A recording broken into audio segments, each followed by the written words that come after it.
Assalamualaikum warahmatullahi wabarakatuh. Halo semuanya, saya Dinda Hati Nurani dari kelas Sosiologi Genap Visip Unsri.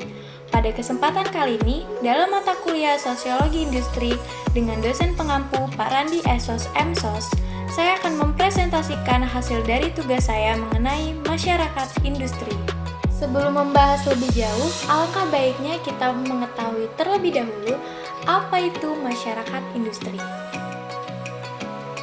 Menurut Selo Sumarjian, masyarakat industri merupakan orang-orang yang hidup bersama dan menghasilkan suatu kebudayaan. Sedangkan menurut Rob Linton, masyarakat industri merupakan sekelompok manusia yang telah hidup dan bekerja cukup lama sehingga mereka dapat mengatur diri dan menganggap diri mereka sebagai kesatuan dengan batas-batas yang dirumuskan. Lalu, apa ciri-ciri, karakteristik, dan perilaku masyarakat industri? Adapun ciri-ciri masyarakat industri secara umum. Yang pertama, meluasnya produksi massa barang-barang industri dengan menggunakan mesin yang terpusat di kota-kota besar. Kedua, meningkatnya urbanisasi.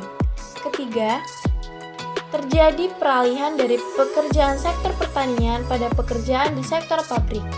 Keempat, bertambahnya jumlah penduduk kota yang melek huruf seiring dengan kebutuhan bidang pekerjaan yang lebih kompleks. Kelima, munculnya surat kabar dan media massa. Terakhir, penemuan teknologi baru. Nah, ada juga nih yang secara khusus. Yang pertama, tidak mengandalkan lahan pertanian. Kedua, potensi kehidupan. Ketiga, fokus pada kebahagiaan mental.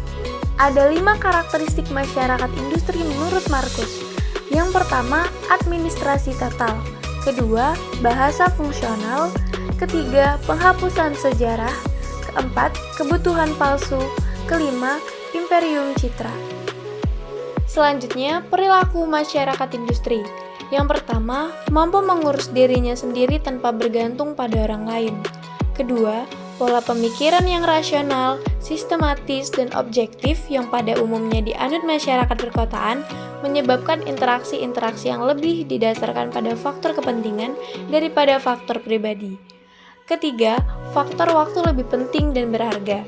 Keempat, cenderung lebih menghargai waktu, hidup serba cepat, jam kerja lebih jelas, dan persaingan ketat dalam berbagai aspek.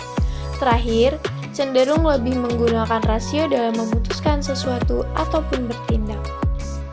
Kebudayaan dan mata pencarian masyarakat industri. Jadi, ada 4 kebudayaan masyarakat industri loh. Yang pertama, dari segi ekonomi, semakin kaya secara kualitas dan kuantitas. Kedua, tidak utuhnya nilai-nilai kemanusiaan. Ketiga, terjebak dalam budaya konsumeristik. Keempat, merosotnya nilai moral, kebudayaan, dan agama. Mata pencarian masyarakat industrial. Dalam masyarakat industri, mata pencarian masyarakatnya secara umum dapat diklasifikasikan sebagai pengolah dan pembuat barang-barang industri.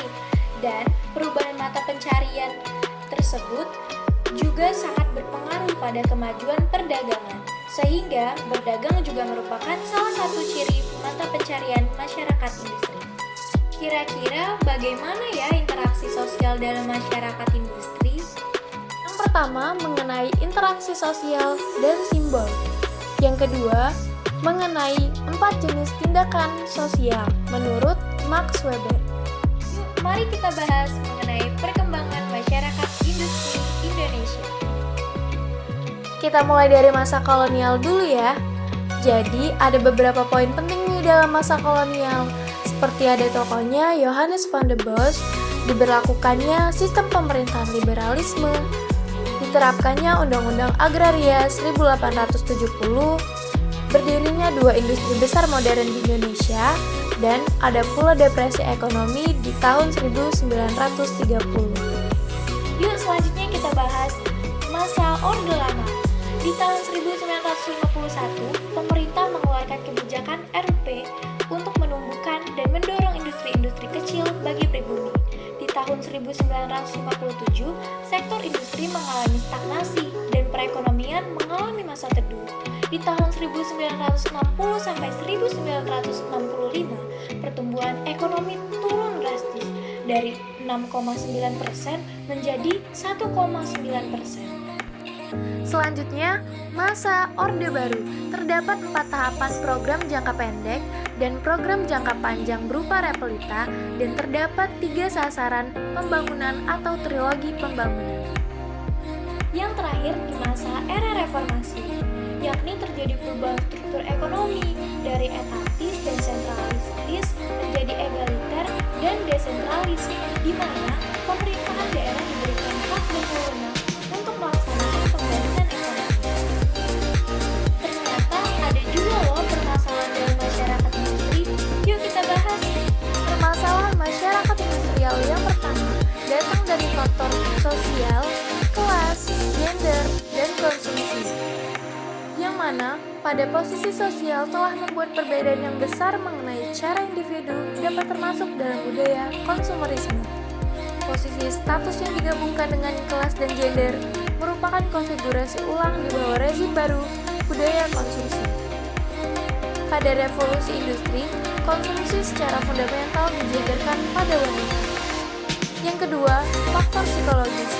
Akibat intensitas waktu kerja yang dibutuhkan terlalu besar, akibatnya kebersamaan dalam keluarga pun menjadi terbatas. Ketiga, faktor demografi.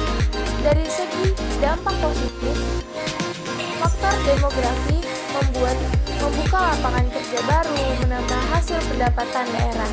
Dari dampak negatifnya, menimbulkan kebisingan, polusi dan limbah industri, serta masalah sosial. Sekian presentasi dari saya. Terima kasih. Wassalamualaikum warahmatullahi wabarakatuh.